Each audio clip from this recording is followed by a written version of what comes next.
Does the sun shine bright forever? Have your fears and your pain gone away?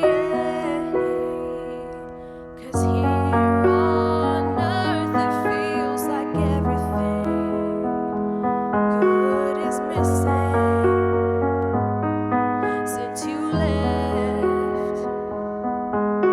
And here on earth everything's different. There's an emptiness. Oh, I hope you're dancing in the sky, and I hope you're singing in the angels' choir, and I hope the angels know what they have. I'll bet it's so nice up in heaven since you arrived. So tell me, what do you do up in heaven? Are your days filled with love and light? Is there music? Is there art and adventure? Tell me, are you happy? Are you more alive? 'Cause here on earth it feels like everything good is missing since you left. And here on earth everything's different. There's an emptiness.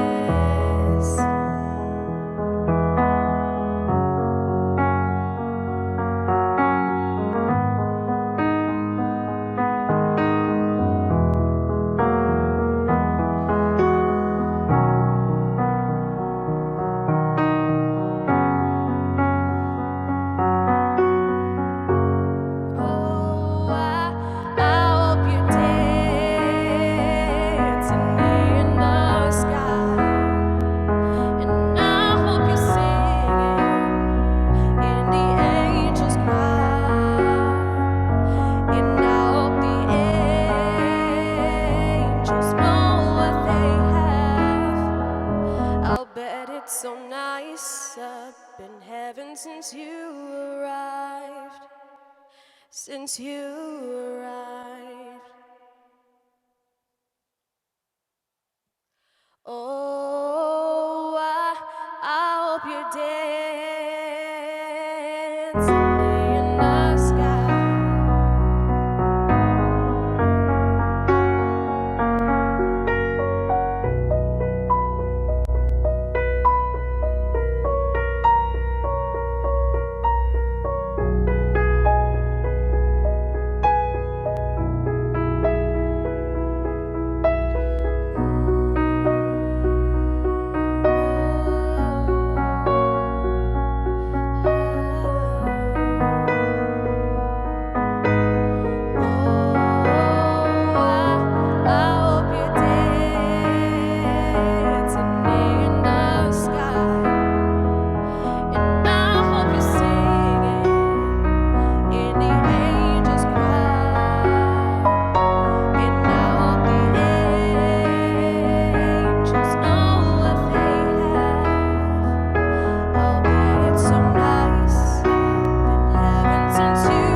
I'll live for the moments where I'm still in your presence.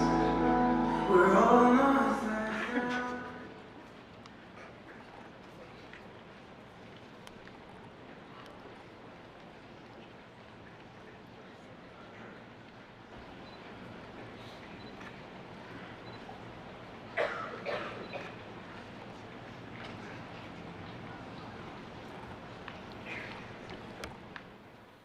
Promettere. I'm going to say that word again. Promettere. It's a Latin word that everyone in this room knows. It's a word we were given when we're really young and we understand it at the youngest age and we're able to latch onto it. And as we grow older, it becomes more important in our life until ultimately it becomes the foundation for which our deepest, most loving relationships are built upon. And in tragedy, it's a word that we lean on. Promettere means promise. A statement telling someone that you will definitely do something or that something will definitely get done. Merriam-Webster Dictionary. Sierra High, Cala, East Union, Manteca. Today, we're here to talk to you about a promise that we're hoping each and every one of you will make. Not to me, not to anybody on this stage, not to your families, but to yourself.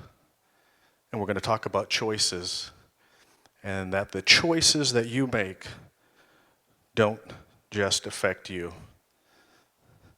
Sierra, Cala, East Union, Manteca, this is your Every 15 Minutes.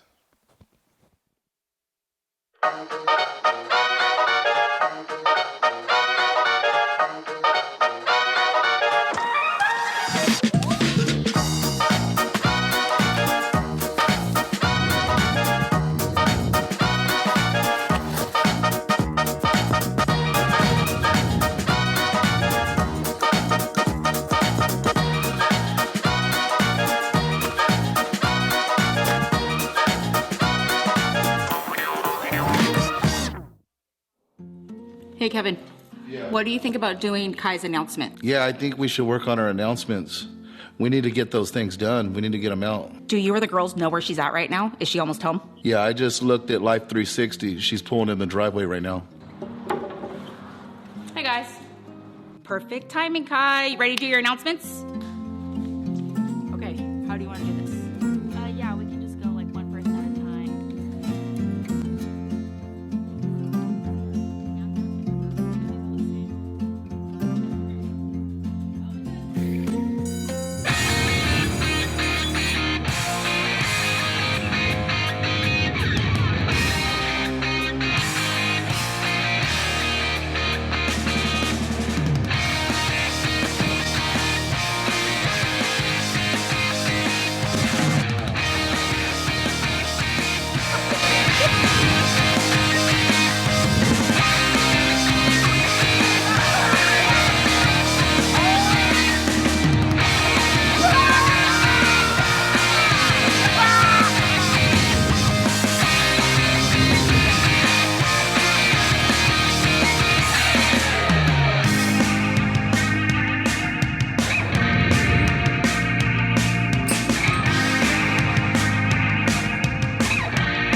I'm warning you, I'm very competitive. Oh, no.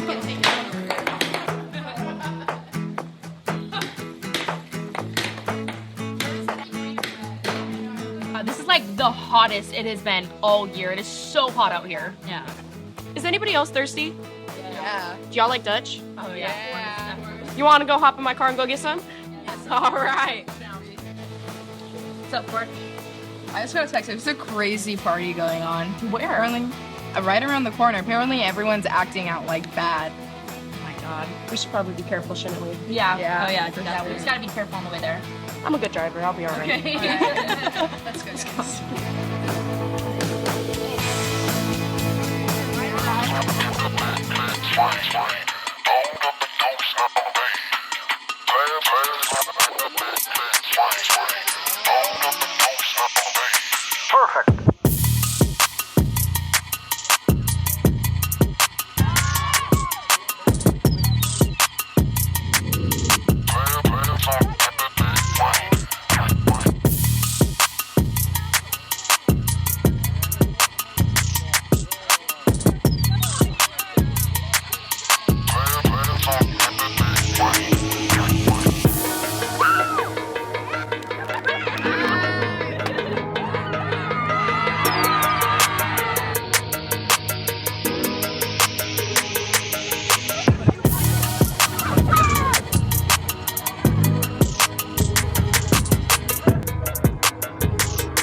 Guys.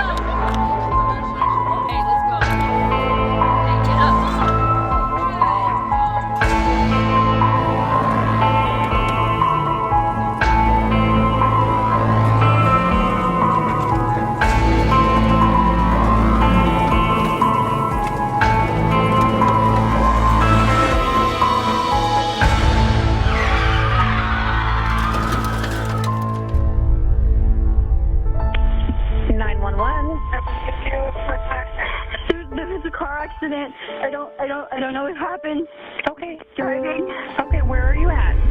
I don't know. I don't know. We're in the country, I think. Okay, can you look at a street sign for me?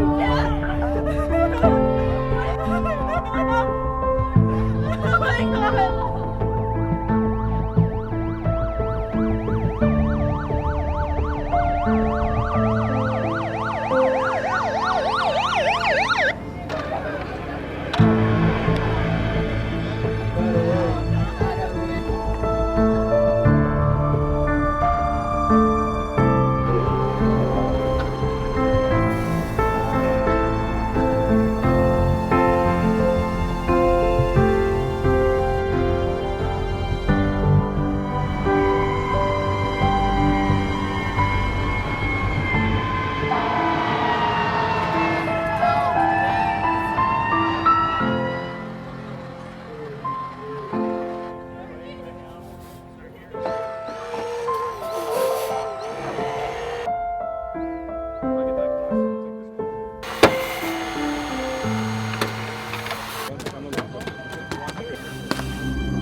Kylie has been the light of my life since the day we found out about her.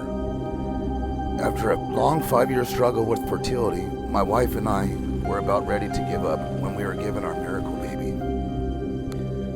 All throughout her childhood, she was the sweetest and most caring little girl with a heart of gold. She had a strong love for God and valued her family like no other. She always had big dreams, and she was just about to reach them.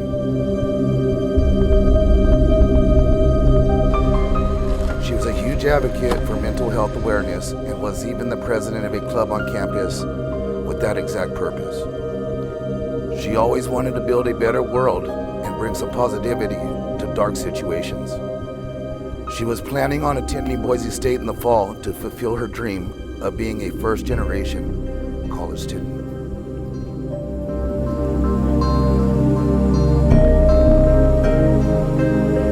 But unfortunately, due to the actions of Timothy Davis, my daughter will never be able to reach her dreams.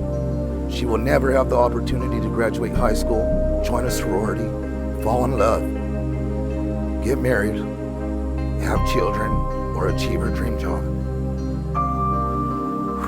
I won't be able to see my daughter be the success I always knew she would be. Walk her down the aisle or have our father-daughter dance. A part of myself and our family will always be missing due to the horrible actions of another. My beautiful daughter was taken away from me. I always told her the sky was the limit, but now the sky is her home.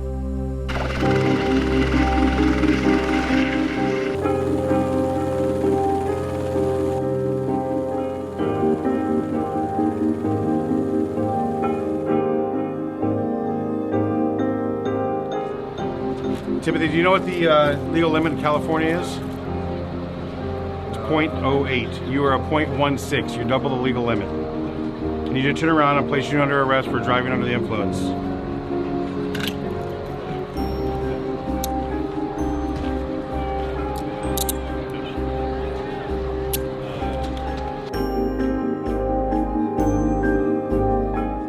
From myself and my family, we ask to please prosecute Timothy Davis to the fullest extent of the law for the pain he caused my little girl and my family.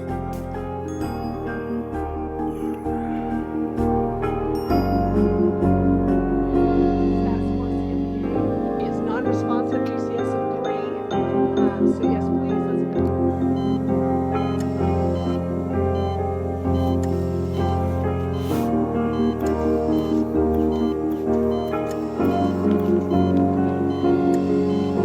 Bilateral chest tubes installed, please, and somebody set up for absolute intubation immediately. Have chest rise and fall with CPR. Does anybody have a pulse with that? No pulse. No pulse. Continue CPR. Okay. Kylie came to us today. Okay. And I don't know if you know or not, but Kylie has been in a really bad motor accident. Okay. We worked on Kylie for a long time, and we could not save her. Kylie has died. I am sorry to tell you that.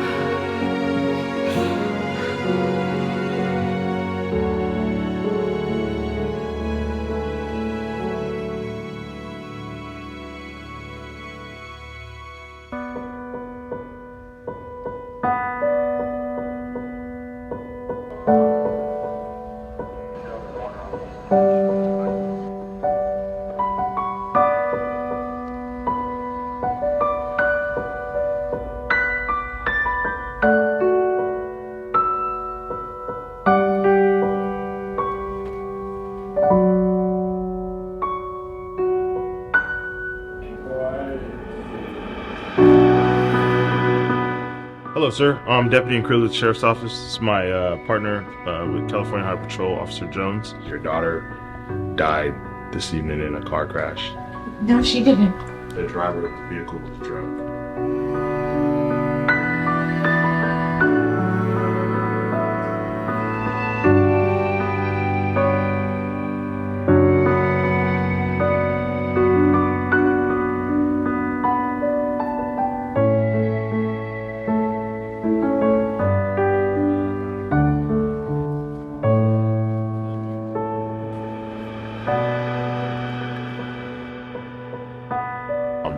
There was an accident on Walnut in Yosemite this evening, and Cadence was involved in that. She was hit by a drunk driver, and I regret to inform you that she died on scene.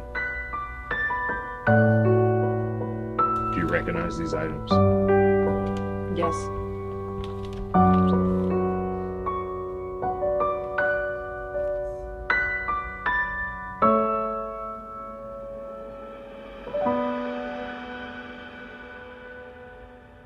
On April 27th, 2023, the defendant made a decision to leave a bonfire with two of his friends in his car while he was drunk.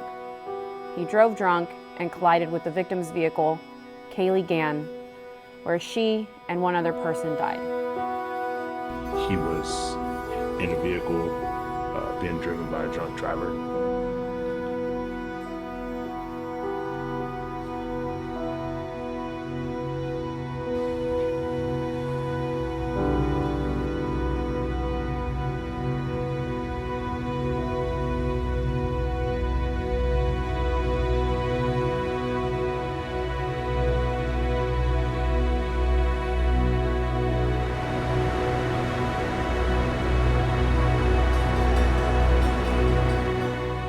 Kaylee was 18 years old.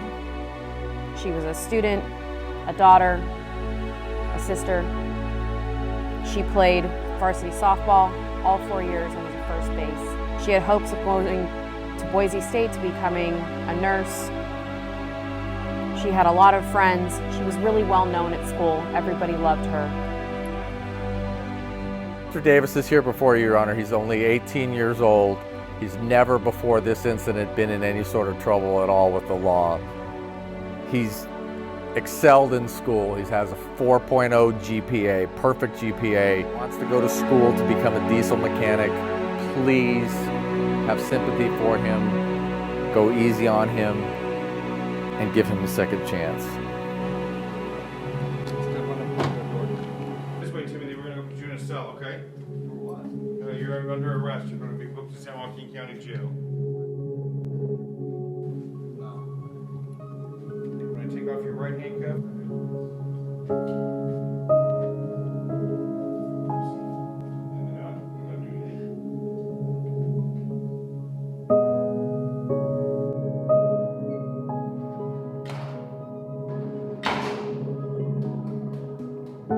For every choice, there is a consequence. In this case, a horrific tragedy resulted in the loss of 4 lives. The court has considered extensively the number of victims, the fact that you have no criminal record, but at this time, the court, you having been found guilty of 4 counts of gross vehicular manslaughter while intoxicated. You've been advised that those are serious and violent felonies. The court is going to impose a sentence of 10 years for each life to be served consecutively, which means stacked on top of each other, for a total term of 40 years to life in state prison. You are hereby remanded to the custody of the Sheriff's Department to await transportation to state prison.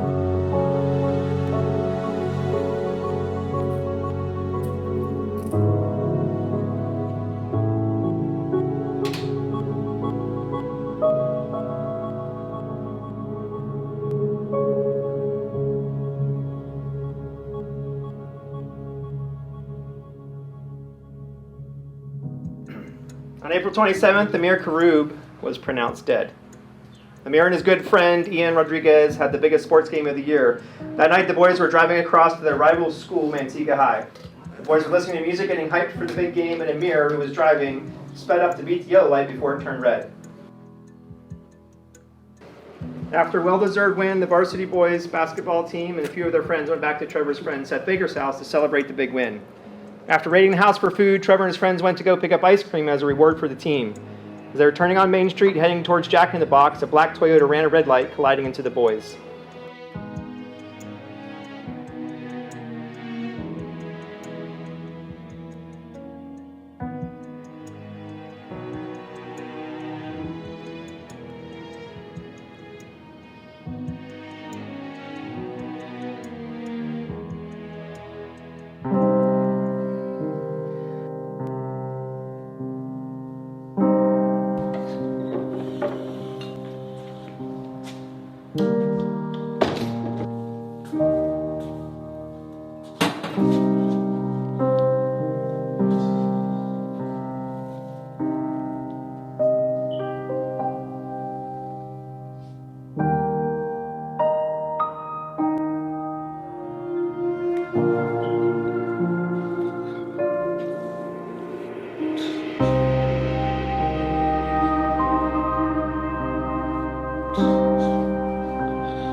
Good morning. My name is Officer Ruben Jones, and I'm with the California Highway Patrol. We were called to come and bring you this message, but the Highway Patrol, we can't do it alone. So I called some friends. Manteca Police Department, Manteca Fire Department, CAL FIRE, California Department of Corrections, PL Fry, Manteca Ambulance, Manteca Fire, all to bring you a message. What I want you to do is pretend you're walking through a forest and you see a pond and it's as still as can be. The sun is shining off it, and it's still, so much so that the top looks like glass. You grab a rock, you throw it right out into the middle, kerplunk. The kerplunk symbolizes that impact of that DUI crash. And then what happens after that is a circle forms around that impact zone, and it gets bigger and bigger and bigger, and then another one forms, and another one. The ripple effects of a DUI crash are far-reaching and long-lasting. And we're going to have some people talk to you today about their experiences with DUI and the consequences of choices. Before that, we're going to have a special poem for you guys. So we're going to have Pastor Joey Macias come on up.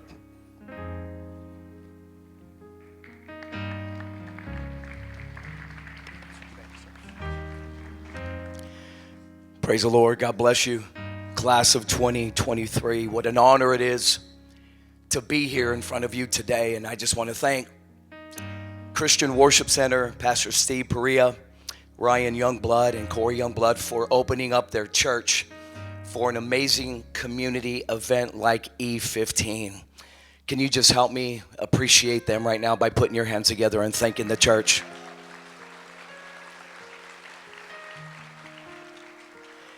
I was a pastor here on staff for 20 years. And I've also, I'm a graduate of East Union. I'm a Lancer.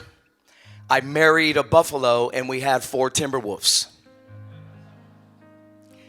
As a matter of fact, my son Joseph's right here in the front, my 26-year-old son. He's our oldest, and he's my youth pastor and my young adult pastor in Modesto, at the house Modesto. And I'm honored to be here with the class of 2023, and I really feel like something's going to shift today, like he was saying, a promise.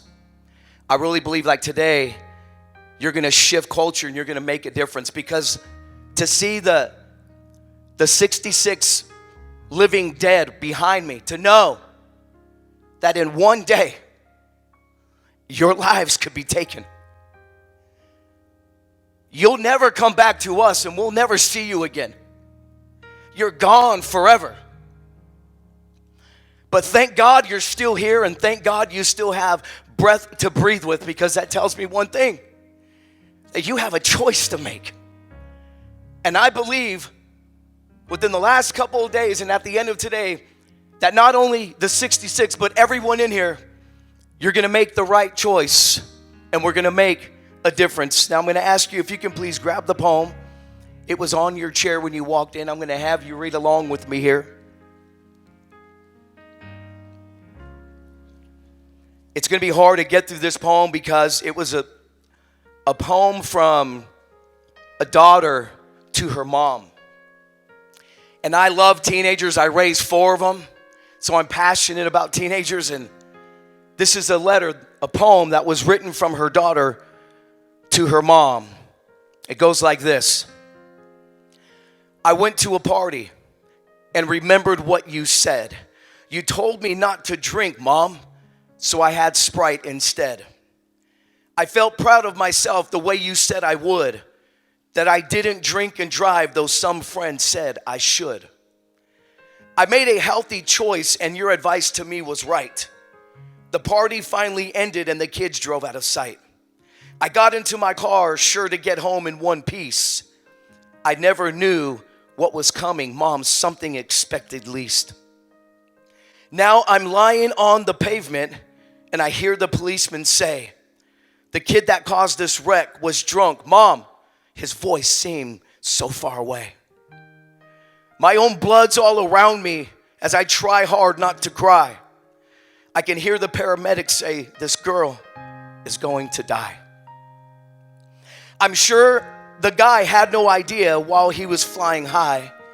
Because he chose to drink and drive, now I would have to die. So why do people do it, Mom? Knowing that it ruins lives. And now the pain is cutting me like 100 stabbing knives. Tell sister not to be afraid. Mom, tell daddy to be brave. And when I go to heaven, daddy's girl is on my grave. Someone should have taught him not to drink it. Someone should have taught that it's wrong to drink and drive. Maybe if his parents had, I'd still be alive. My breath is getting shorter. Mom, I'm getting really scared. These are my final moments, and I'm so unprepared. I wish that I can hold you, Mom, as I lie here and die. I wish that I could say, I love you, Mom. So I love you, and goodbye. Now listen, class of 2023. This is not a joke. Some people may think this is a joke. This is a mock funeral. This isn't a joke at all. As a matter of fact, the last E15 I spoke, I buried a senior. My son knew him right here in this sanctuary from East Union High School because of an alcohol-related incident. You know, the hardest thing for me to do as a pastor is to bury a teenager because of an alcohol-related incident. Do you know the ripple effect it has on your mom, your dad, your siblings, your family, the community? Nothing's the same anymore because of that one choice. Like my friend Margie. She graduated from Ripon High School. She was crowned the princess of the high school. She was a student body leader. They decided a party to go to the orchards and have a party, and then they were all drinking, and they got into a car. All four of them got into the car. They were drunk, and they thought, it's not going to happen to me. Everything's going to be okay. No, you can't think like that. One choice can determine your future. They got in a car. They speeded down Highway 120. They were so drunk, they hit a car. Margie was ejected from the car. The other three boys, they died on impact. They were able to save Margie's life. She was in a coma for 3 months. They pronounced her dead several times, told her, Mom, just give up. Margie's going to die. But thank God for praying moms. She kept praying. Margie lived. But today, I was hoping she was going to come here with me. I was on the phone with her yesterday for an hour. Today, Margie's right side of her body is paralyzed. Her whole face is paralyzed. Her hand is, and everywhere Margie walks now, she leaves a mark. A mark that says I was a statistic from an alcohol-related incident. And she leaves that mark everywhere she goes. But I know a generation today that's going to leave another mark after today. They're going to leave a mark that says we don't have to live under the influence anymore, but today we want to live above the influence. I don't have to drink to be cool. I don't have to drink to be accepted. I went to Target, and a girl right here in Manteca, she was like, hey, you're the E15 guy. And I said, hi. And she says, Pastor, can I say something? And I said, what? She goes, thank you. And I said, for what? She goes, thank you for telling me that I didn't have to drink. Thank you for telling me that. I said, why? She goes, because of you. She goes, I'm not drinking anymore, and my life is saved, and now I am happier. She goes, I drank because I wasn't happy. I drank because I didn't like myself.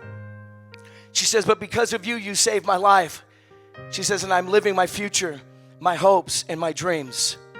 To the class of 2023, listen, if it's against the law to drink and drive, then the bottom line, it's against the law to drink if you're under the age of 21. And if you're all seniors in high school in here, I know you're under the age of 21. And if you're 21 and over, we need to get you out of high school. So what's the answer to E15? Don't drink. I don't just want your keys, I want your life, I want the bottle. Why? Because you're going to leave a mark that says my life is valuable. My life is worthy. My life is important, not for only me, but also for my friends and for my family. If I can leave you with one thing, E15, I'll leave you with this. I love you. E15, the staff here, we love you. That's why they're putting this on. Now love yourself. Love yourself. We believe in you. It's time to leave another mark. Don't live under the influence when you can leave a mark upon your generation to live above the influence. God bless you. Thank you very much, E15. Hey, class of 2023, have a safe and sober graduation.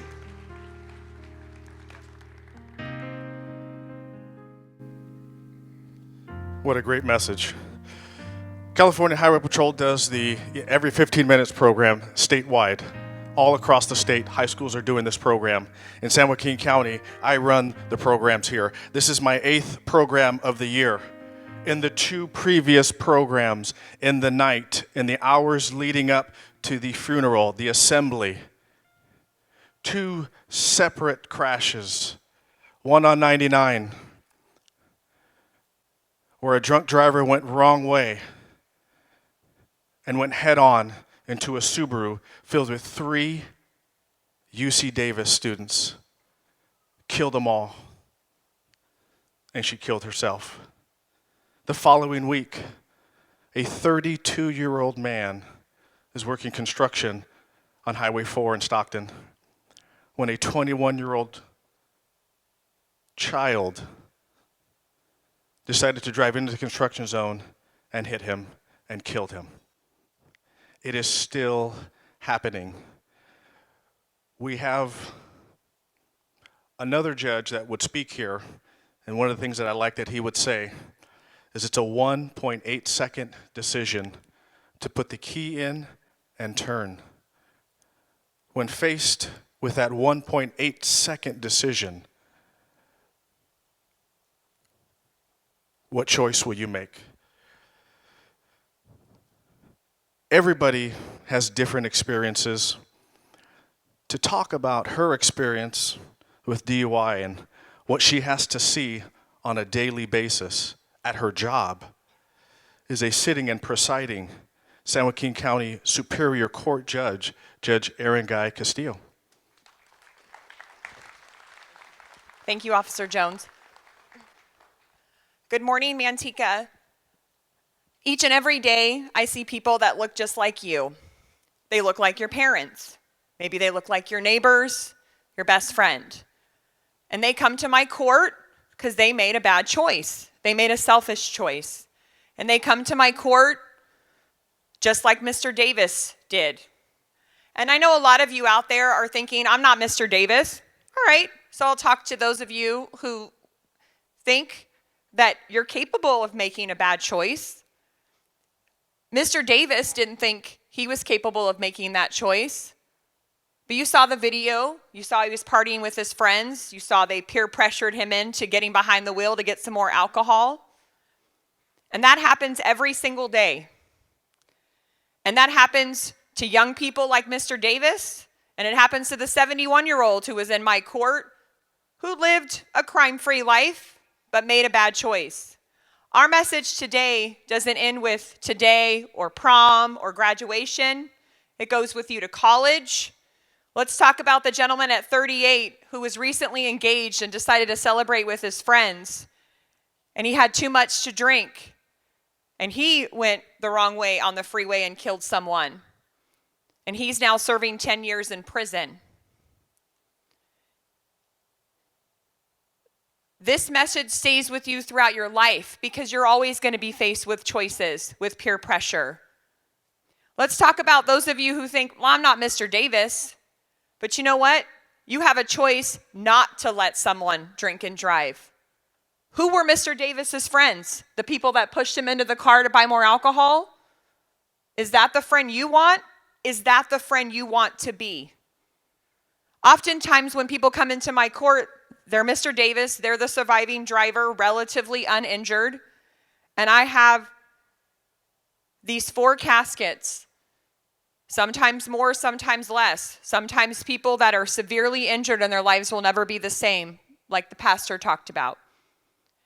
And my job is to try to give some sense of justice to the family. Is giving Mr. Davis 40 years in prison going to make your parents feel better if you're not around? Each and every day I have to make choices just like that. Don't make me make that choice, because you make the right choice. You be the friend that doesn't let someone drink and drive, or drive while high, or drive while under the influence of something.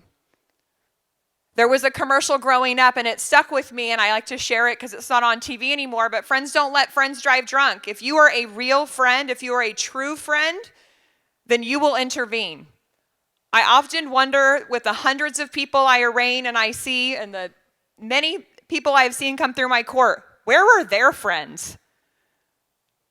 And what kind of friend are you going to be? I would rather see you come to my courtroom because you work there, because you're serving jury service, not because you're Mr. Davis, not because you're a grieving brother or sister or mother or father.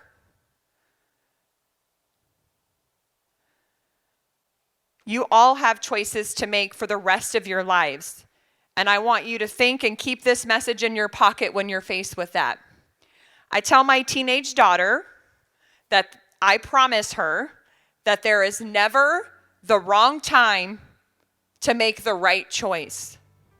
And I want all of you to promise yourselves that there is never the wrong time to make the right choice. Thank you, Manteca.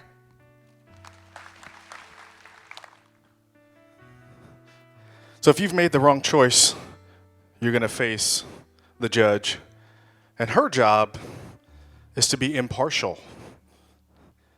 Make sure all of the procedures and laws are followed.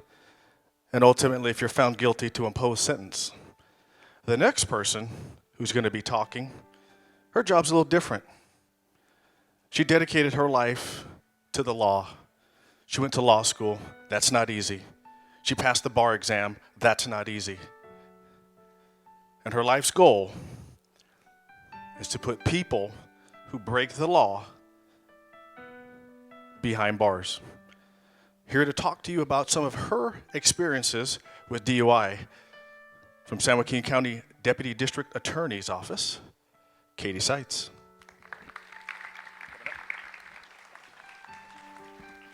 Good morning, everybody. So at the beginning of this, everybody made a promise to themselves that they wouldn't drink and drive, you won't get high and drive. And when I say high and drive, I mean edibles, I mean smoking weed, Xanax, cold medicine, sleeping pills, all of that. And I promise you, if you drink and drive and your file ends up on my desk, I will prosecute you to the fullest extent of the law. I will ask the judge to not show mercy on you. I will ask the judge to sentence you to the fullest that they can.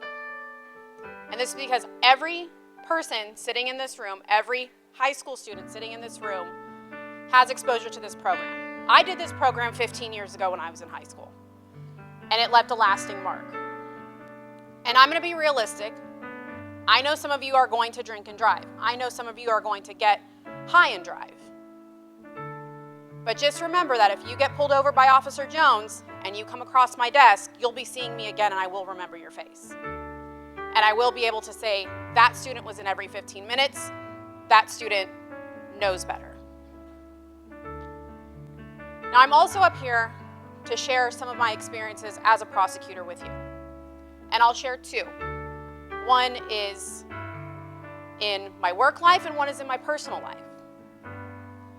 So about a year ago, I was assigned a case. Ms. Horn was my victim. And she got hit by a drunk driver head-on out in Lockford. She broke her neck, broke her ankle. The doctors had to fuse her spine. She was also 72 years old when this happened. She wasn't young. And she's recovered, but she can't do much anymore. And the person that hit her was about 30.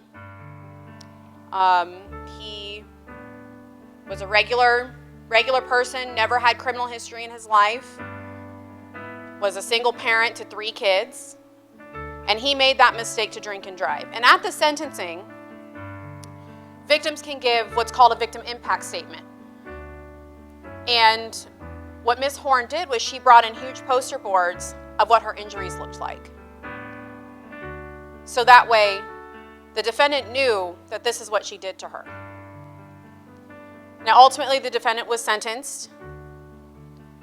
And obviously, Ms. Horn didn't die, so he wasn't going away for years and years. But every time he fills out a job application, every time he applies for any sort of benefit that he may need, he has to mark that he's a felon.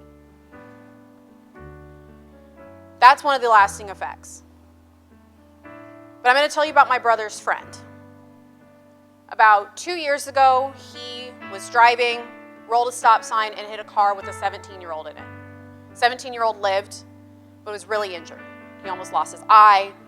The injuries were bad. And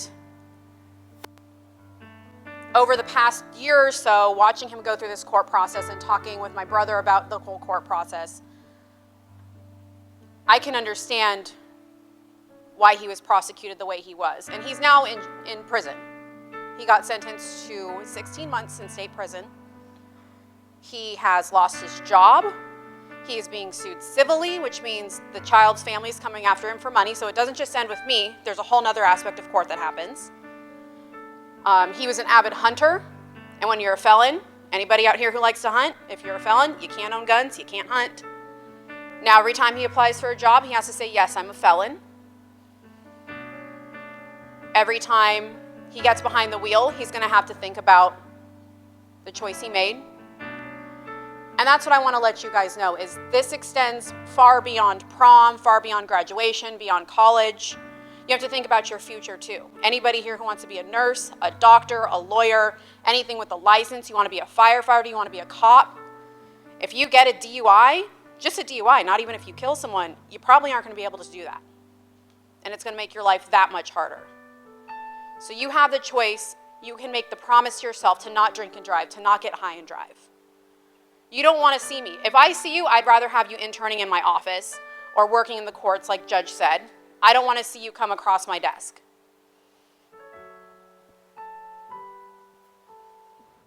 Timothy, faced with that 1.8-second decision, made a wrong choice. And it cost 4 lives. And those families will never be the same again. The ripple effects of these families will go on for a very long time. And we know the judge will preside over his case. The DA will hunt after him. And you saw he got sentenced. Does it stop there? No, it doesn't. These 4 families have been devastated. And you know what they want? You know what they want, Tim? They want you to suffer. They want your family to suffer because they are suffering. You're at Manteca, right? You got friends there? And in the time of need, would they come to your aid?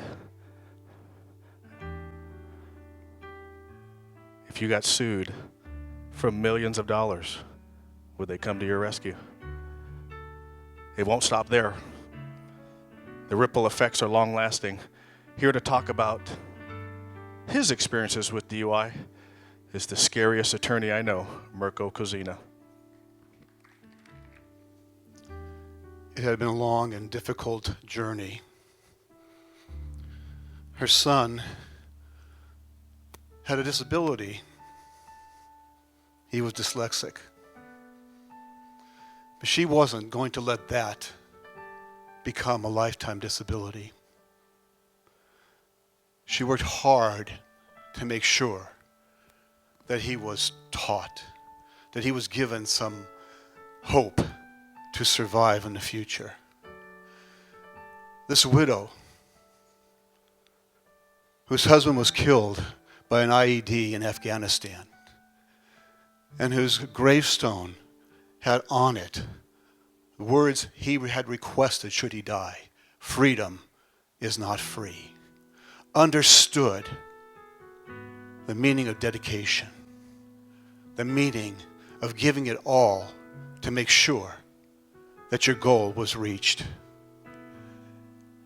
And the journey had gotten her son an acceptance, a letter from the Regents of the University of California, admitting him to Revelle College at UC San Diego, where he was going to continue in a pre-med program with the hope of eventually becoming a pediatric cardiologist. And as she sat there in P.L. Fry's visitation room, looking at the casket, she remembered a song she used to sing to him as a little boy that would help him go to sleep. It was a farmer's song from her native Slovenia that she would use to let him know that at the end of the day, at the end of his work, at the end of his life, he would be accepted into the Father's home. Glejte, že sonce zahaja, skoraj za goro bo šlo. Hladen počitek nam daja, pojdmo veselo domov. Čujte zvoniti, počivat zvoni. Čujte zvoniti, počivat zvoni. Zvonile zvoni nocoj, zvoni na sveto nebo. There would be no more time with her son, her only, her hope, her future. And as she sat there, her tears soaking the little program that spoke of his life, she fell down, unconscious because of the pain. Her son had been coming back from a campus visit at UC San Diego. He had called her on his cell phone before he left, so excited that he would be able to work with some of the best scientists, some of the most capable of researchers that would help him become this pediatric cardiologist. And he was making his way up 99, had decided he was going to stop in Madeira for a soda, got back on 99, and as he was approaching Manteca, he takes the off-ramp by Lathrop Road. But unfortunately, coming the other way was a drunk, self-serving, good-for-nothing individual who cared more about his pleasure, who cared more about what would make him happy in the moment, which was to drink and drive, than he cared about the life of any other person in this world. And as he hit my client's car, it flipped. And it took the first responders almost an hour to remove him. And as he lay there dying, as the EMTs told my client, he was more worried about the trouble he was causing for them than the fact that his life was slowly leaving him in this pool of blood that got larger, larger, and larger.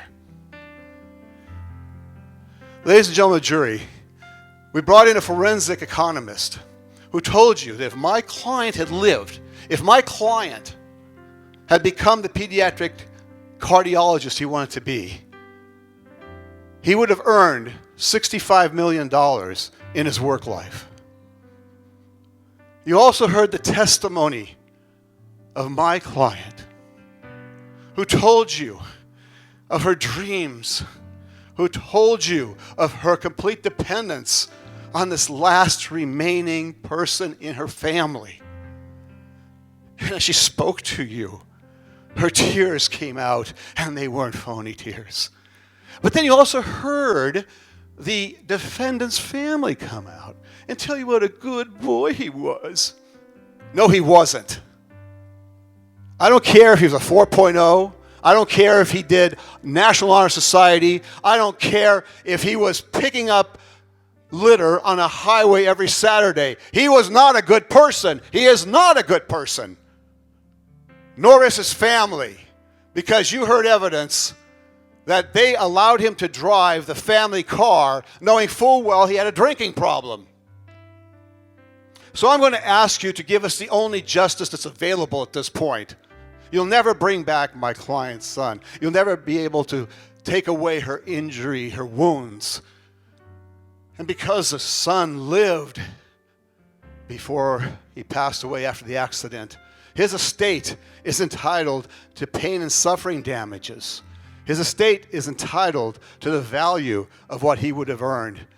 And his estate is entitled to what we call punitive damages, exemplary damages, and not only against that guy, but against his family.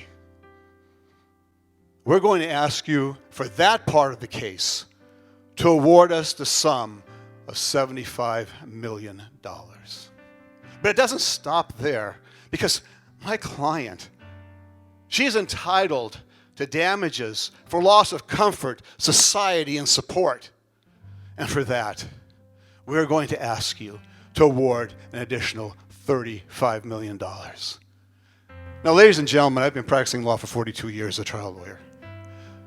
All those numbers I give you, the facts I give you, are bits and pieces of real cases.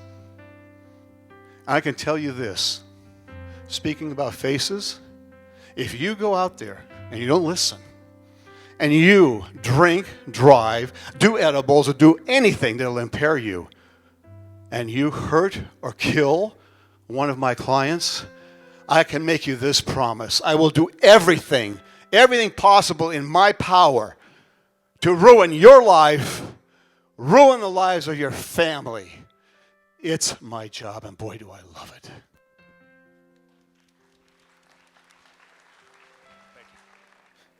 So we heard from the judge, we heard from the DA, and then we heard from the private attorney. But let's flip the script a little bit. I want you to think about something. Let's say you're involved in a horrific, devastating, life-changing DUI crash. But wait, you lived. How would your day be different? How would life be different? How would it change your family and their lives? Here to talk about the ripple effects and how it affected him is my friend, Manuel Russ.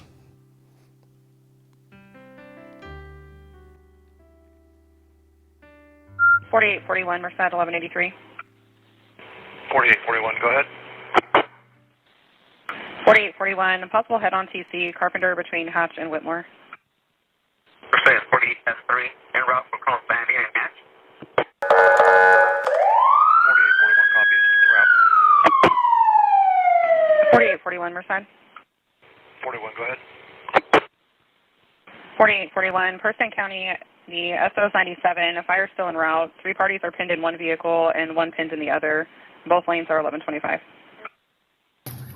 Oh, damn. Hemorrhaging. ¿Estás bien? Ahorita llegan. Ahí nomás quédate. Ahorita ya van a llegar.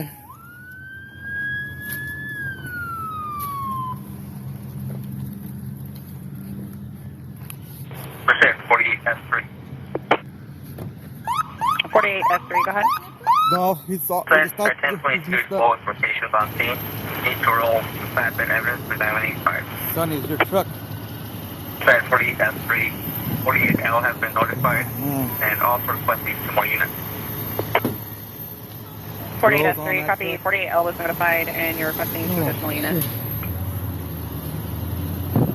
Hey, brother, just stay right there, man. Try not to get out. You might hurt yourself more. 41, go ahead. 66758 Union 1 to E towing. 94 red Chevy Silverado pickup. 2 plates for evidence. Copy 66758 Union 1 to ETO, 94 red Chevy Silverado pickup, 2 plates for evidence. Copy Cat 1 is going to be following the tow to the yard. So yes, but just be advised we have 115 and it's going to be 1180 traffic collision. It's 10-4, copy, you have 11015, it's going to be 1180. 4841 information. 4841, go ahead.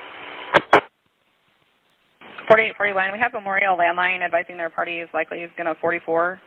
And they have a possible ID of last of Russ, first of Manuel, middle of Alberto, 723 of 76. They're inquiring if we have confirmed an ID and if we have any contact info for the family. 4841, negative information on the family yet. I'll call Memorial. First at 4841, 1015 info. 4841, go ahead. 1015, last of Garcia. The charges are going to be 23152A and B, 14606BC, and the hospital will call prior to her release. 48S3. 48S3, go ahead. S3, party of Garcia has been booked. 1098. 10-4, copy, last of Garcia was booked for DUI, 98.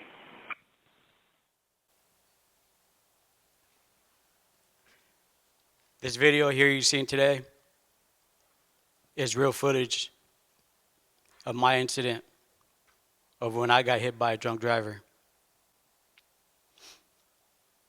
So this reenactment is my family's reality. So with that said, may I get everybody here, do me a favor and please close your eyes.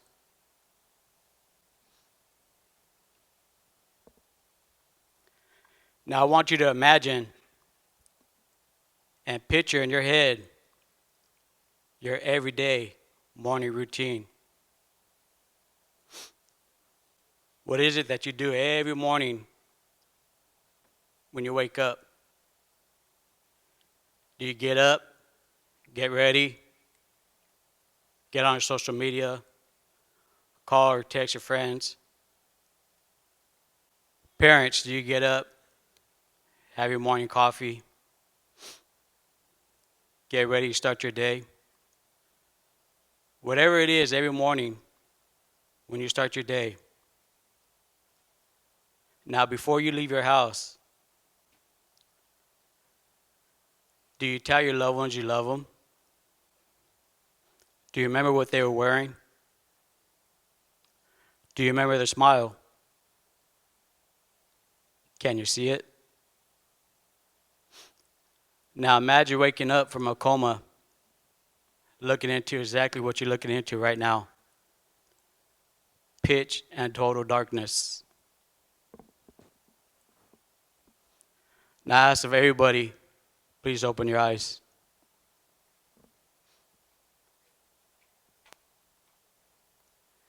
You see, I am a living testimony and literally a walking miracle.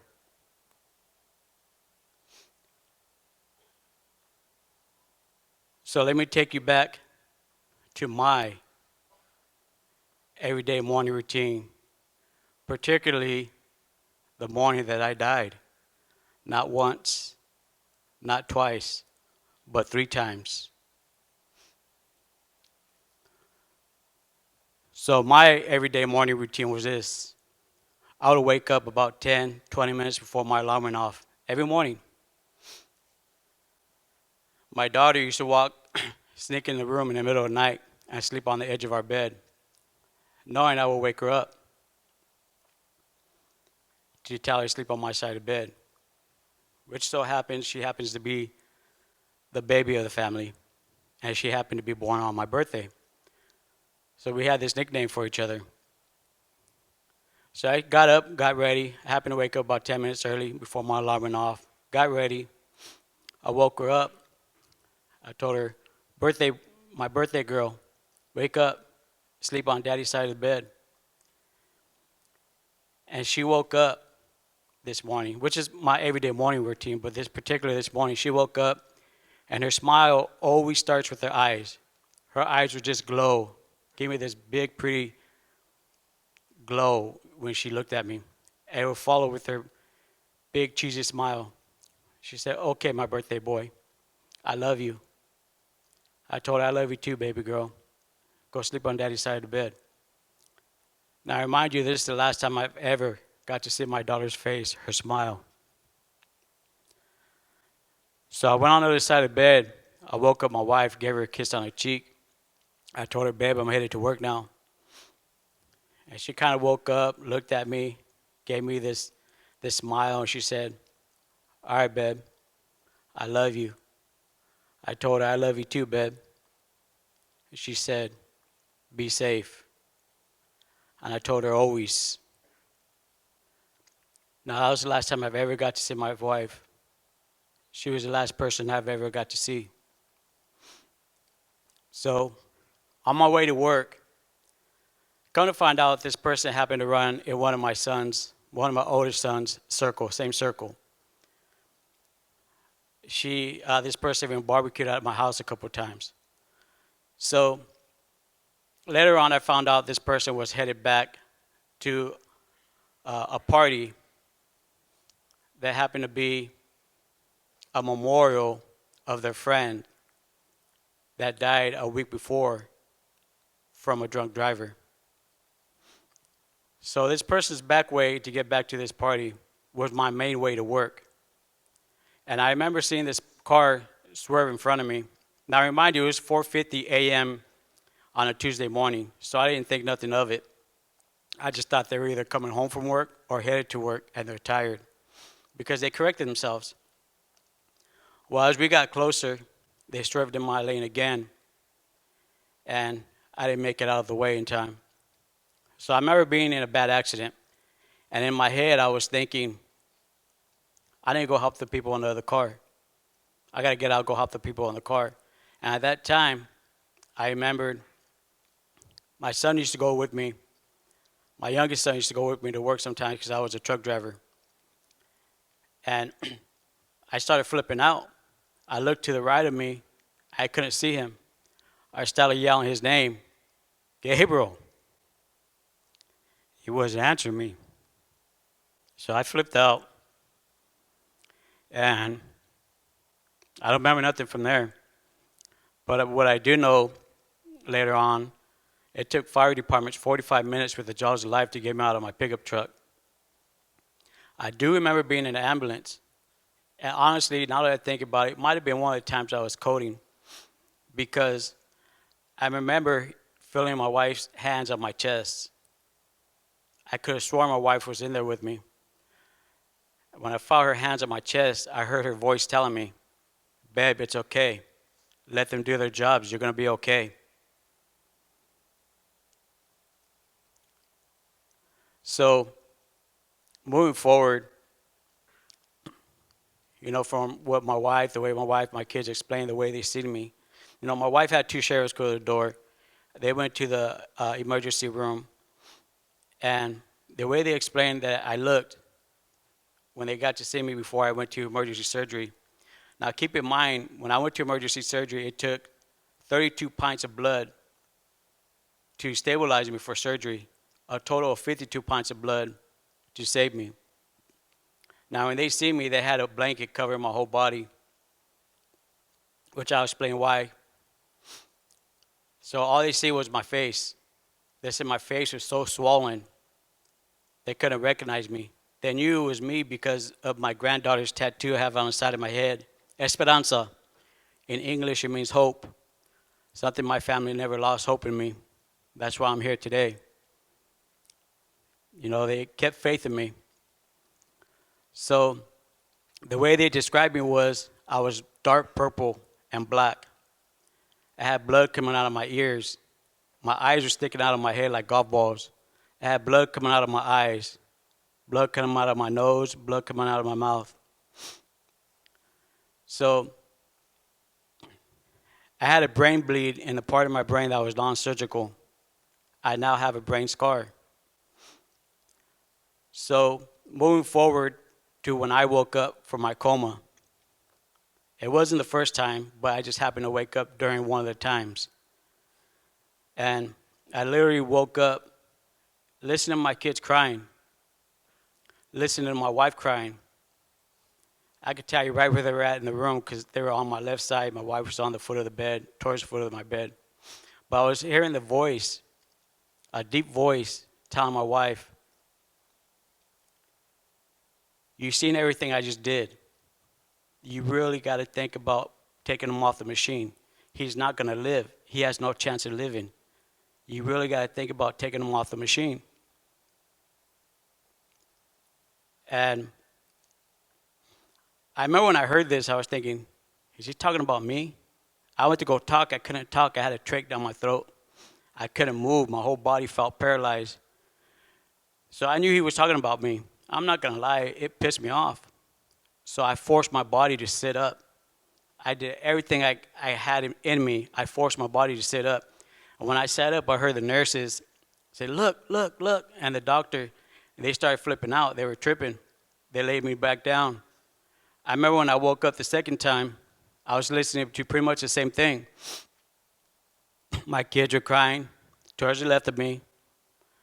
My wife was crying towards the foot of the bed.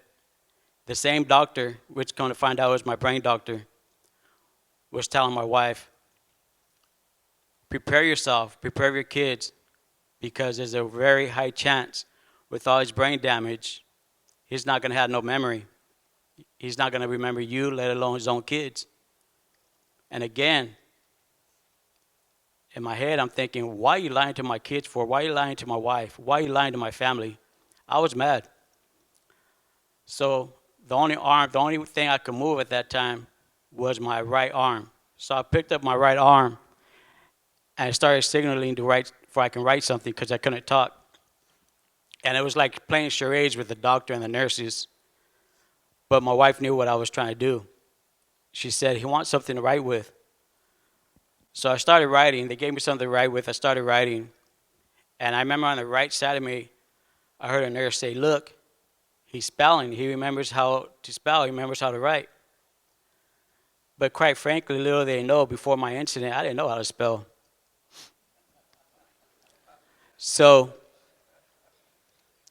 the reason why they had the blanket covering my whole body was because, and luckily, to this day, I have the same surgeon, same doctors, and they were flipping out when I walked into their rooms, to their offices that I lived.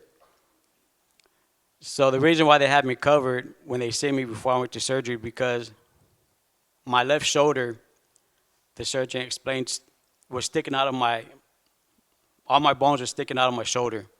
He said it looked like cobwebs. My forearm, the bone in my forearm was sticking out of my forearm. My femur was sticking out of my leg. My left foot was degloved. So you gotta excuse me if I start to slur my words. I can feel my mouth swelling up because they had to reconstruct my face, and there's a possibility they might have to do it again. So I've gone through multiple surgeries. I had a reverse shoulder replacement. I'm looking at, I just found out a couple weeks ago, a third surgery on my femur. And more multiple surgeries that I've gone through, and more multiple surgeries that I yet have to go through. So to make a long story short, my face and the whole left side of my body is full of hardware and dead people's bones. Now, to talk about a lifelong time of ripple effects. So this person, this selfish act, had no car insurance, had no job. So we got nothing out of this. But what we did get out of this is a lifelong ripple effect. What we did get out of this, being that I was the only person working at the time, was we got to be homeless for a year. We were living from hotels to hotels, and my wife would check the hotel rooms, and some of the hotels was full of bed bugs, and we left So we got to sleep in our Suburban at the time. And you know how that made me feel? How am I going to protect my kids? I'm blind with one leg. I would have tried, but it wouldn't have done much. Now I got a son that's going to graduate. I can't see him walk the stage. I got daughters that's going to be going to prom. I can't see how beautiful they look. You know, I got 5 daughters, 4 boys, 5 daughters. And when they get married, I'm not going to see how beautiful they look in their wedding dress. I got 3 grandkids. I have no clue what they look like. And, you know, that's just a little bit of the ripple effect. So I'm going to bring up a little bit of the ripple effect, and I'm going to end with a question. But before I do, there's something I feel like I have to do from the bottom of my heart, is I want to thank everybody that's involved in this program. Because this reenactment, to be honest with everybody, this reenactment you've seen here today is somebody's true story. So I want to thank everybody that's involved from the bottom of my heart in this reenactment, in this program. I want to thank my family for supporting me, as it's very hard for them to come.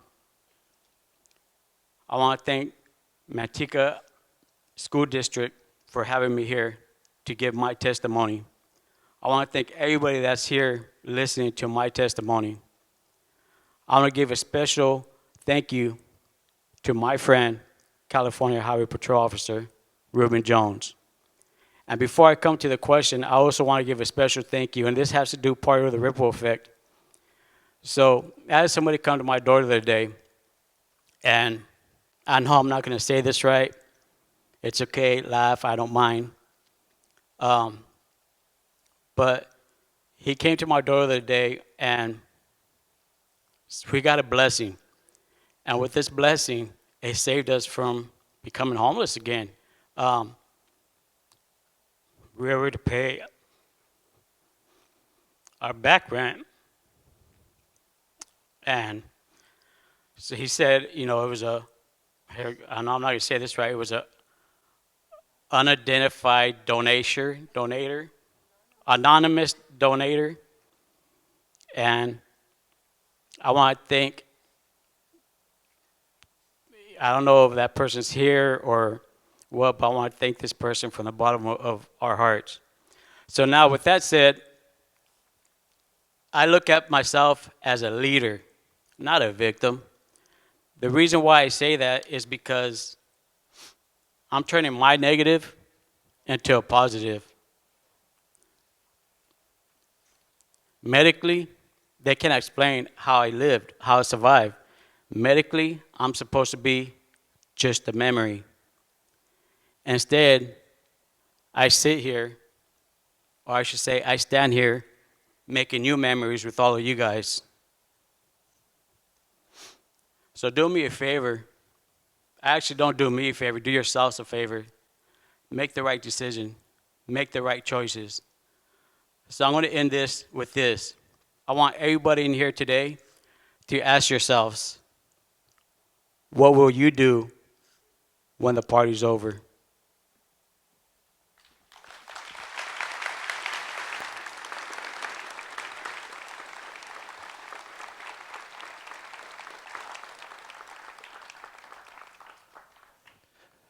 Now, again, everybody's experiences are different, and I'm hoping you will make the right choice.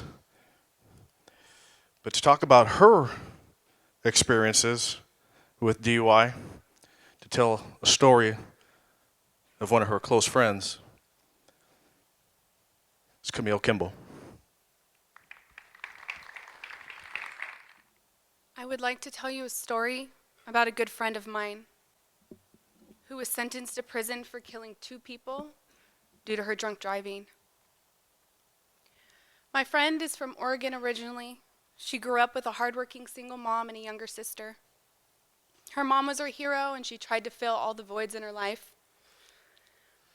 Her dad was never around, and when he was, she mostly had memories of drunkenness and abuse. She was protective of her younger sister and her mom. She experienced fear at a young age, and in 3rd grade, The abuse got so bad that her mom split from her dad. It was always just the three of them, and they often referred to themselves as the Three Musketeers. In junior high, my friend was a straight-A student involved in extracurricular activities and sports. Everything changed junior year of high school. She found that going to parties and drinking with her fellow classmates made her feel well-liked and accepted. She felt that she was more fun, and she no longer felt like the goody two-shoes that she would often be called in junior high. She felt just like everyone else, and she liked that. Drinking and partying did a lot for her. It made her forget the past.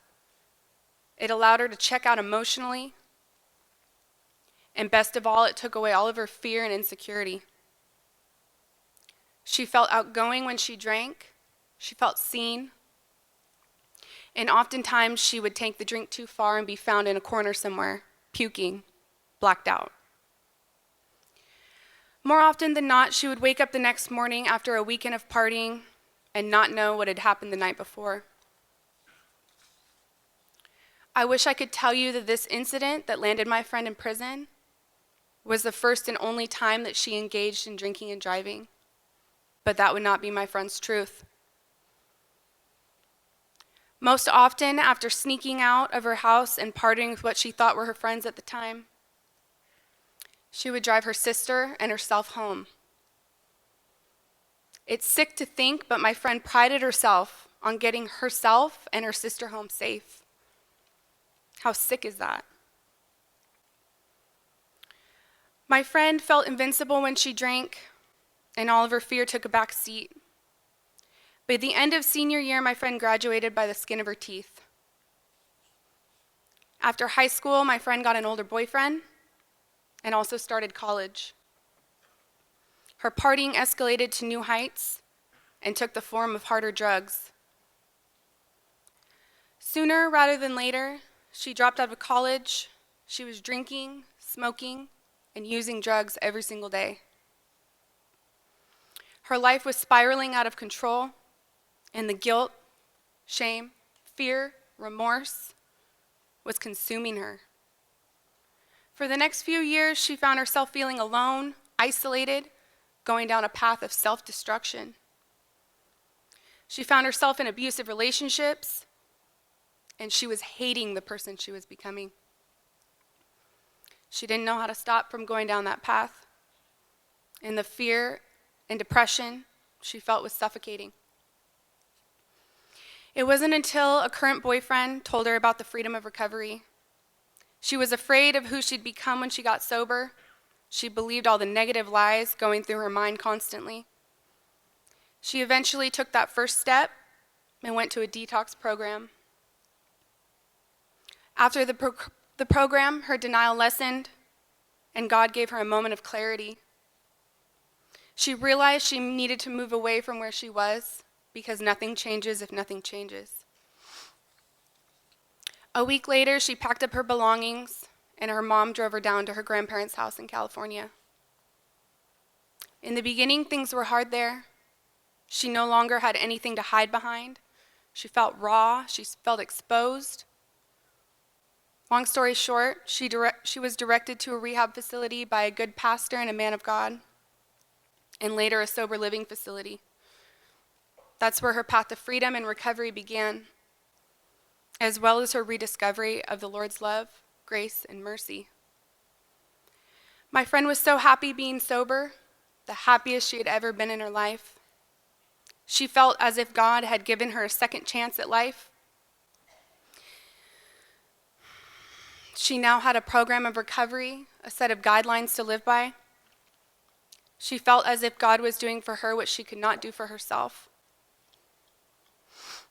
which was giving her a sense of direction and purpose, which was to help others stay sober. My friend stayed sober almost 3 years. As life for my friend got good, she began to grow stagnant and complacent. She no longer went to as many meetings. She had stopped seeing her sponsor, her therapist. She slowly walked away, fell away from walking with the Lord. Soon after this, my friend relapsed. She started drinking again. One night, after a long shift at work, my friend went over to a coworker's house with a bottle of wine. They went from laughing and having some wine and pizza to deciding to drink more than she should. The last thing my friend remembers is standing up from the table in her coworker's apartment.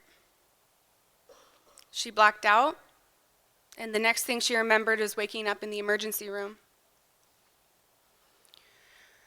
The police officer standing next to her bed was telling her that she had killed 2 innocent people.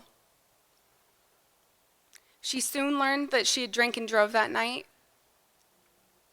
She had entered the wrong way of the freeway. Her car had crashed head-on into an oncoming car and had killed a man and a woman. My friend instantly went into a state of shock and immediately wished it was her who had been killed that night. It was unbearable for her to know that her stupidity, this horrible choice she had made, had caused this. My friend was ultimately charged with 2 counts of gross vehicular manslaughter with great bodily injury. Her sentence was 10 years in prison.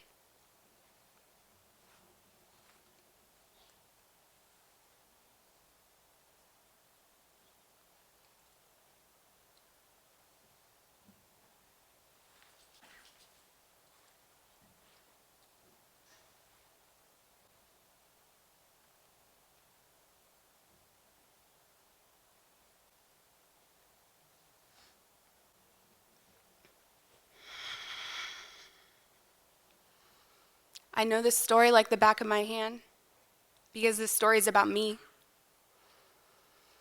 My name is Camille Kimball. I'm an inmate at the Central California Women's Facility in Chowchilla, WG 7318.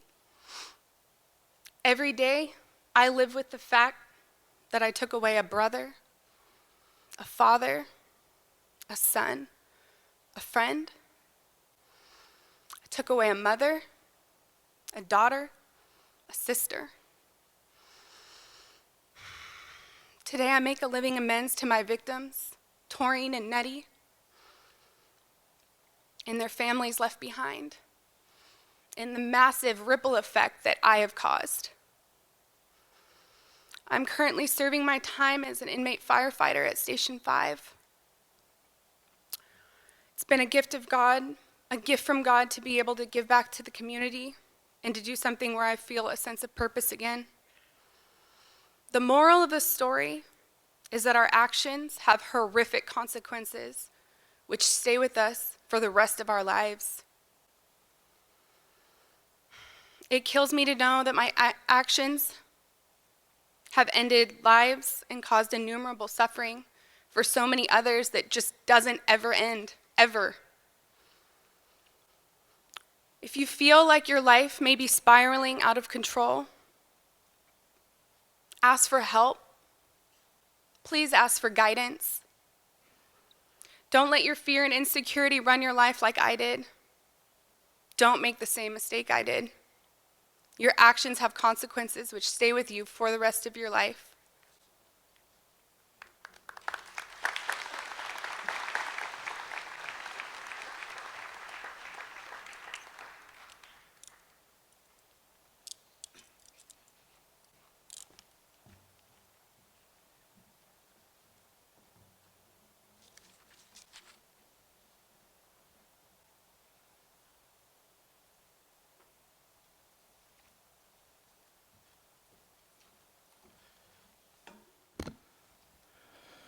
DUI crash is instant.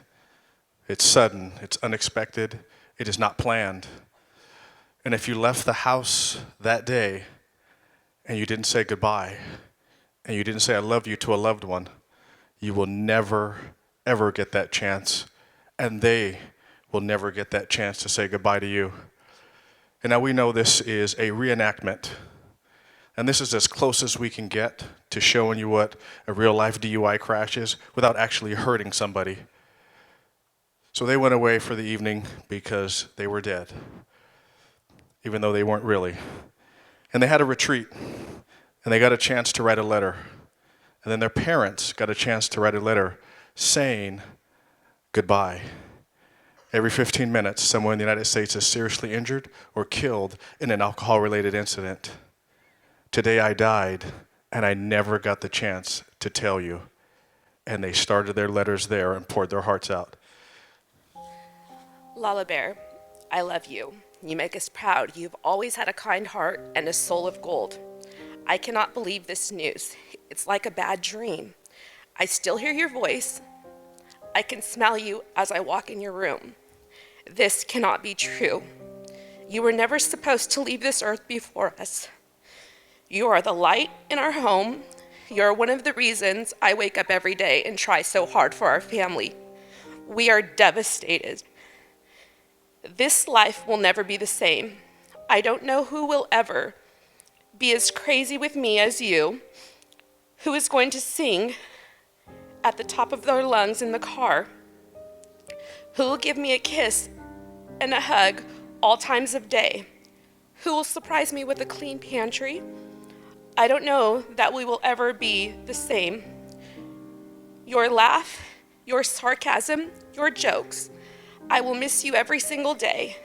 You are an amazing person. You are always a good, thoughtful, and give the best hugs. Today I lost half of my heart, and it will never be the same. I will forever miss you. I will cherish all of our vacations, our road trips, and all the times we just sat and watched movies, played board games. And damn it, who is going to continue to cheat better than me in an Uno or board games? Every part of the day, something will remind me of you. Your smile or your soft hand grabbing mine. I'm so angry. Why, God, why did this have to happen? If love could will you back into existence, I know I could on my own. I love you, my sweet Lala Bear. I will always remember you and continue to love you more each day. You are my sunshine and you are my moon, and the day and night will never be the same. I hope you know that you made us proud because of the person you are, your character, and your love for your family, Jinx, and God. Please continue to shine from heaven and let me feel your touch. Love your mama.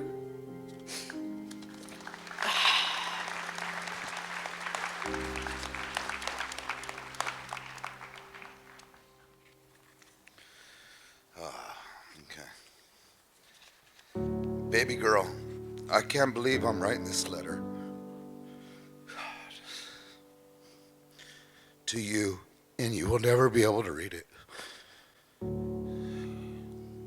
All I can hope is that you know I love you more than anything in this world. I can't believe my princess is gone. It just don't seem real that I will never be able to hold you and kiss you again, or just be able to sit and talk about what's going on in life. I hope I let you know enough how proud I am of you.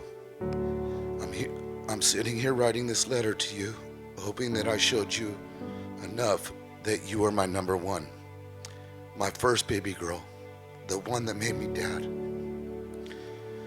I hope you watch over us and tell Grandma in heaven her favorite said hi and I love her. Your sisters and your mom are an absolute mess. Aubrey don't know what to do without you. Tay is just numb. I don't think she quite understands that she will never be able to make another TikTok with her big sister. Kai, I wish I could have seen you live out your dreams of being a first-generation college graduate and becoming a nurse. I'm going to miss all the things I will never get to do with you, like see you graduate, walk down the aisle, or help you with your grandbabies. Kai, you might be gone, but you will never be forgotten. I love you, princess. Until we meet again. Love, Dad.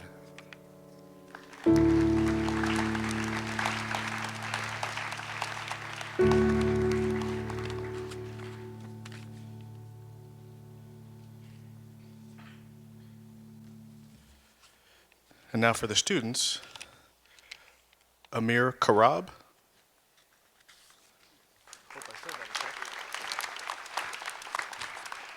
Every 15 minutes, someone is killed or seriously injured in an alcohol-related accident. Today I died, and I never had the chance to tell you. I love you, Mom. You are my home, my world, my purpose.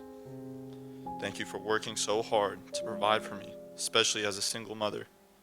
We have been at our lowest together and our highest together. You are the first person I go to when I am depressed, angry, happy, crying, anything above. Even if we fight, you are my true hero and you always have my heart. I love you, Dad, even though we haven't spent nearly enough time with each other. As we should have, I still cherished every single moment with you. We may be two completely different people, but I feel our connection and feel the love. Thank you for everything, the life lessons, the school advice, the religion talks, the girl advice, just everything. To my brother Omar, you are my rock. We have so many similarities, yet differences. You are my reason for becoming the person I am today. You are the reason for my personality, the sports I love, especially basketball and football, going to college, gaming, the type of friends and relationships I have today. I look up to you no matter how I may act. Sometimes I may act like I don't. I still do. I love you, and I am the person I am because of you. To my sister Amani, I love you. I love our talks. I love our relationship. I love our arguments. I love your personality. You are truly my best friend. You are the person I can talk to about normal stuff that I can't tell other people. I hope you can live an amazing long life with your husband, and hope my niece will be the most beautiful girl alive. I will regret not seeing my niece after she is born. I couldn't have died a week later. I love you, Amani. I love you, everyone. Do not feel bad. Move on and live your lives to the fullest. I was happy and grateful for the life you guys gave me. I love you.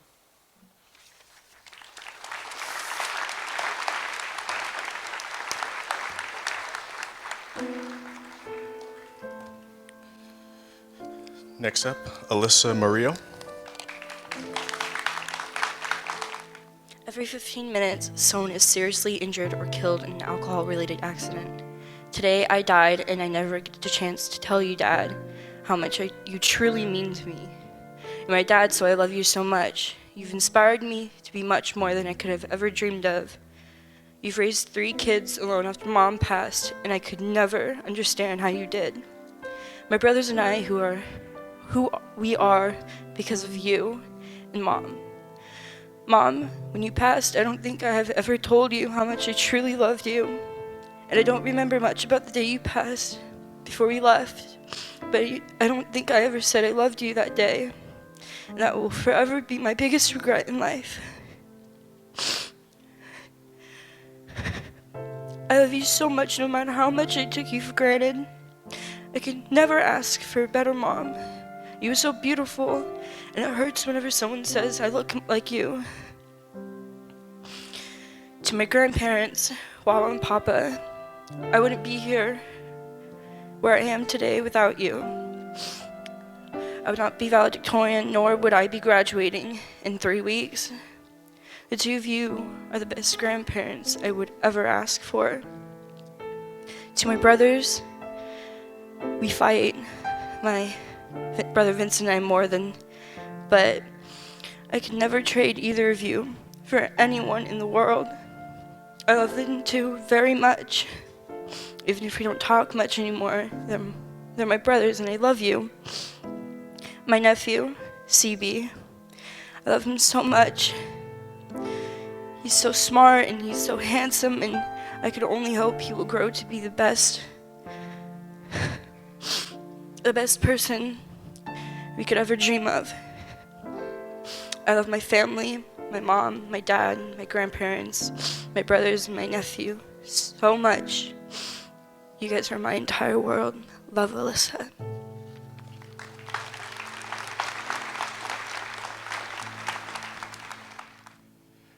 Last night, again, the kids were taken away to a retreat, and I got to spend several hours with these kids, and you guys might not know this, but you guys are pretty awesome, and I enjoyed every minute that I got to spend with you.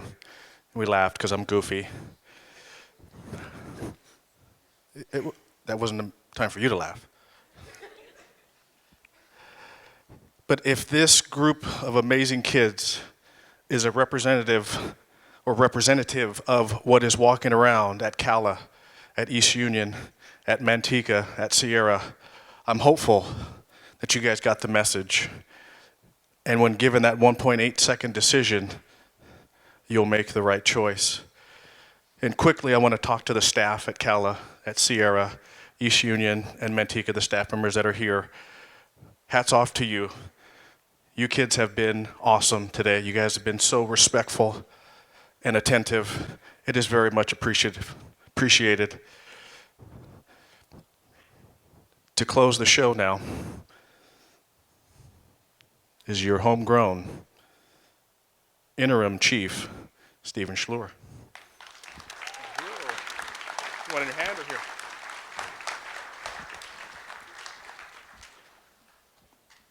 And I am here to close down. If anybody you know me, if you give me a mic, I can talk for an hour or 2 hours. So, but I just got told I have 3 minutes to cut my 17-minute speech down to. So, quickly, first I'd like to say good morning.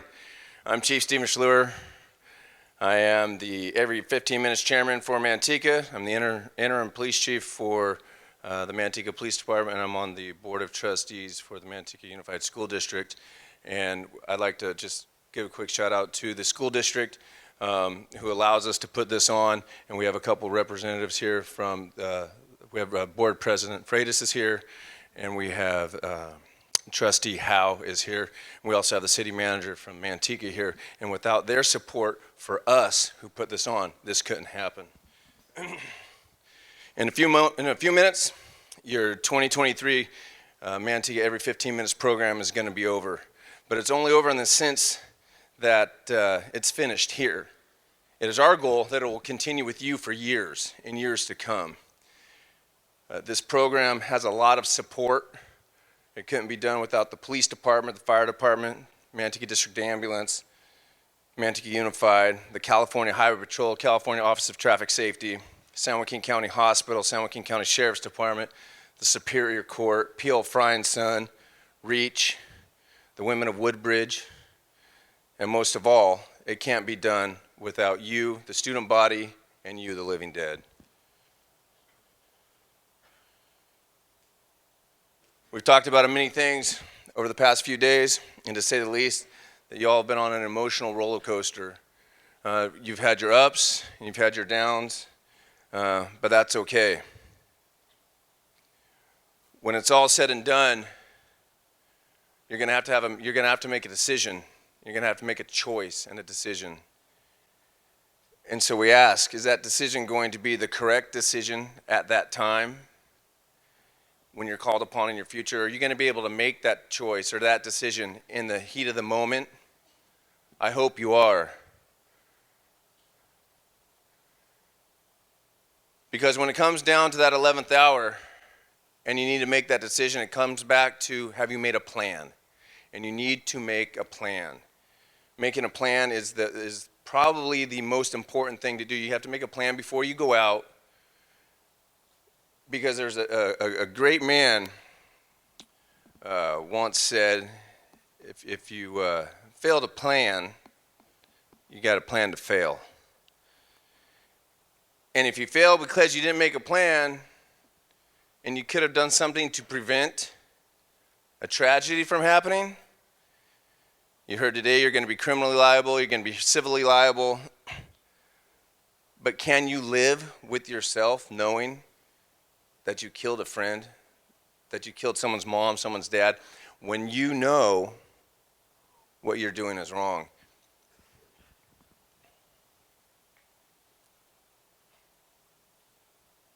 The class of 2023, remember that I love you, the staff loves you, your teachers love you. Most of all, you need to love yourself. And that's what it comes down to. Don't cheat yourself, love yourself.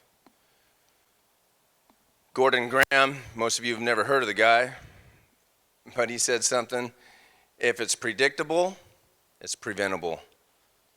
And if it's predictable, it's preventable.